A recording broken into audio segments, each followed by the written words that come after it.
Now, I want to pause here because this is the point in the video where I need to knock down a myth, and it's an important one.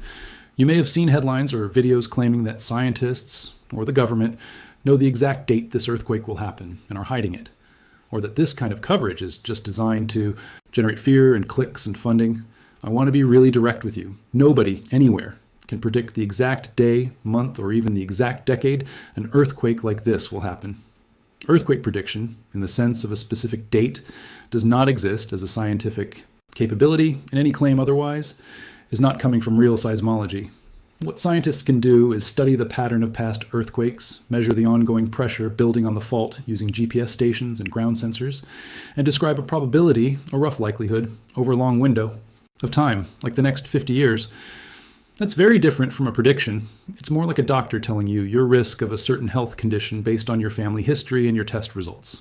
Useful, important, not a countdown clock. Okay, here's the part where I want to give you some relief for a second, because everything so far has been the hard part. The good news is that this isn't sudden information.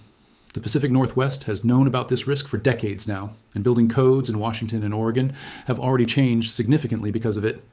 Newer buildings, especially schools, hospitals, and bridges built in the last 20 years, are designed with this exact earthquake in mind. That doesn't mean every building is ready. It means the risk isn't being ignored. It's actively being engineered against every single year. But here's a second wave of concern that most people don't think about, and it's honestly more relevant to daily life than the shaking itself. The bigger danger in a major Cascadia earthquake isn't just buildings falling down. It's what happens after the shaking stops. Bridges connecting communities could be damaged or impassable. Some coastal roads, the only routes in or out of certain small towns, could be blocked by landslides or debris. Power could be out for weeks in some areas, not hours. Water systems in older cities could be damaged underground in pipes nobody can even see, meaning clean water isn't guaranteed to just come back on when the lights do.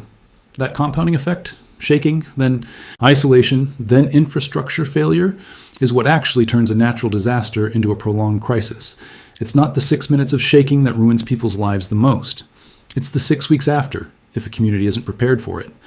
And there's an additional layer here, specific to the coastline itself, that's worth understanding. Because Cascadia is an offshore fault, a major rupture would also generate a tsunami. And unlike the 2011 event in Japan, where people sometimes had 10 or 20 minutes of warning before the wave arrived, communities directly on the Oregon and Washington coast could have as little as 10 to 15 minutes, in some cases even less. The shaking itself would be the warning, not a siren. Not a phone alert. The ground moving under your feet would be the signal to move toward higher ground immediately without waiting for confirmation. Now let's talk about what actually helps, because this is the part that matters most, and it's not complicated or expensive. The single most useful thing anyone can do, whether you live near Cascadia or near a completely different fault line somewhere else in the world, is store water. The rule of thumb from emergency planners is 1 gallon per person per day for at least 2 weeks. Not because scientists expect the worst-case scenario every time, but because water systems are consistently the slowest thing to come back online after a major quake anywhere in the world. Second, know where your gas shutoff valve is and keep a wrench near it. After major shaking, gas leaks are one of the leading causes of fires in the hours immediately afterward. Knowing how to shut off your own gas line before you ever need to takes less than 5 minutes to learn. Third, have a battery-powered or hand-crank radio. Cell towers can be overwhelmed or damaged. But emergency broadcast radio has been one of the most reliable communication tools in every major earthquake disaster of the last 50 years. And fourth, and this one is less about supplies and more about people, know your neighbors. In basically every earthquake recovery study ever done, the communities that recovered fastest weren't the ones with the most supplies. They were the ones where people already knew who lived next door, who had medical needs, who had a truck, who had tools.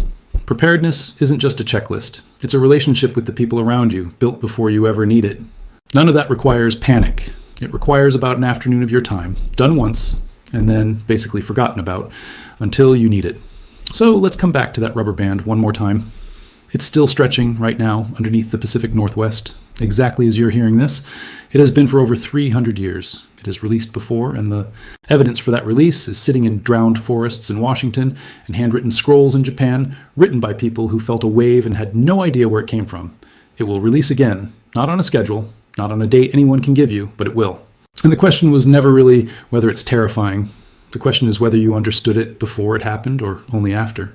Somewhere off the coast of Oregon and Washington, right now while you're watching this, two pieces of the Earth's crust are locked together. They're like a rubber band. that's been stretched and hasn't snapped back yet.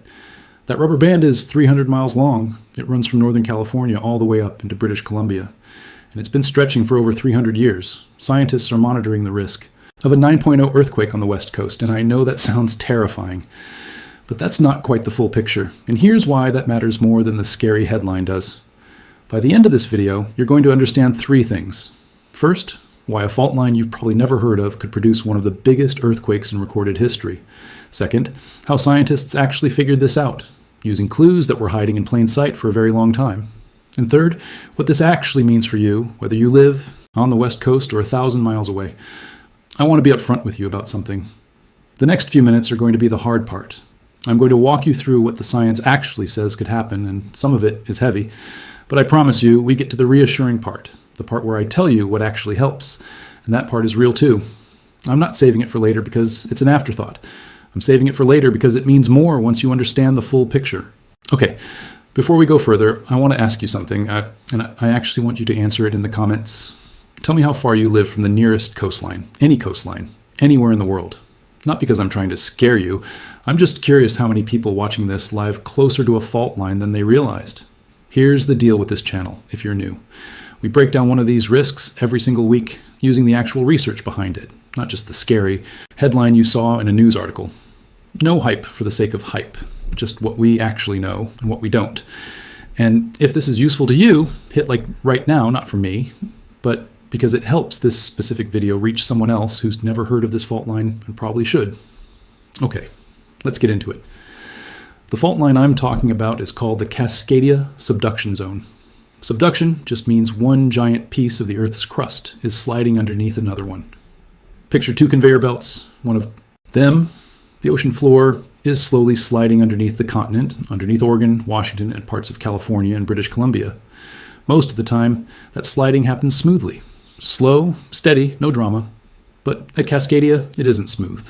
The 2 pieces of crust are stuck together, locked. Like that rubber band I mentioned, being pulled tighter and tighter, storing up energy instead of releasing it.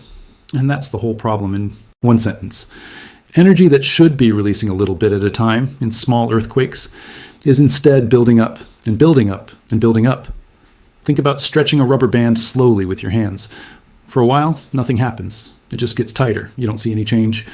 But the tension is real, even though nothing is visibly moving. And at some point, if you keep pulling, it doesn't slip a little. It snaps all at once, and all that stored energy releases in a fraction of a second. That's what scientists believe is happening under the Pacific Northwest right now. Not a metaphor. An actual physical process happening in slow motion over centuries instead of seconds. Now here's where it gets interesting, because this is not a story that starts with a seismologist in a lab. It starts with dead trees. In the 1980s, a geologist named Brian Atwater was studying the coastline of Washington state, and he found something strange. Along the banks of certain rivers, there were entire groves of western red cedar trees that had died all at the same time, centuries earlier. Not from disease, not from fire. They looked like they had been suddenly drowned in salt water. Ghost forests is what they're called now. Standing dead trees, still rooted in the ground, preserved for hundreds of years because the mud that buried their roots was low in oxygen, so nothing could rot. Atwater realized something. If a stretch of coastline suddenly dropped several feet during a massive earthquake, ocean water would rush in and drown forests that used to be safely above the tide line. That would explain the ghost forests perfectly, but he needed more proof than a hunch, so he went looking for a second clue. And here's the mystery part, because this next piece of evidence came from 6,000 miles away, on the other side of the Pacific Ocean, in Japan. Japanese historical records are incredibly detailed. They go back centuries, and they include very precise notes about tsunamis, because tsunamis have devastated Japanese coastal towns many times throughout history, and buried in those records was an entry from the year 1700. A tsunami hit the eastern coast of Japan in the middle of the night, with no warning earthquake felt locally at all. That's the key detail. No local earthquake. A tsunami that seemingly came from nowhere. Except it didn't come from nowhere. A tsunami needs an earthquake to generate it. If nobody in Japan felt the shaking, the earthquake didn't happen in Japan. It happened somewhere far away, powerful enough to send a wave all the way across the Pacific Ocean, and quiet enough locally in Japan that only the wave itself gave it away. Scientists cross-referenced the exact date of that tsunami with the tree rings in those drowned, ghosty forests in Washington state, and they matched. January 26th, 1700. An earthquake near Cascadia, one violent enough to instantly drop the coastline and drown entire forests, sent a tsunami all the way across the ocean to Japan, where it was written down by people who had no idea where it came from. That's how we know Cascadia has done this before. Not a guess, not a computer model. Actual physical evidence, cross-checked between drowned trees on one side of an ocean and handwritten tsunami records on the other side. And once scientists had that anchor point, 1700, they went looking for older evidence too. They found layers of sand and mud in coastal marshes, deposited by earlier tsunamis, stacked on top of each other like pages in a book. Each layer represents one of these massive earthquakes. And by counting those layers, scientists now believe Cascadia has produced a major earthquake roughly every 200 to 500 years, going back thousands of years. The last one, remember, was 1700. That's 326 years ago, which puts us somewhere inside that historical window. Not certain, not scheduled, but inside the range where the rubber band has historically tended to snap. Let's talk numbers for a second, because a number without context is just noise.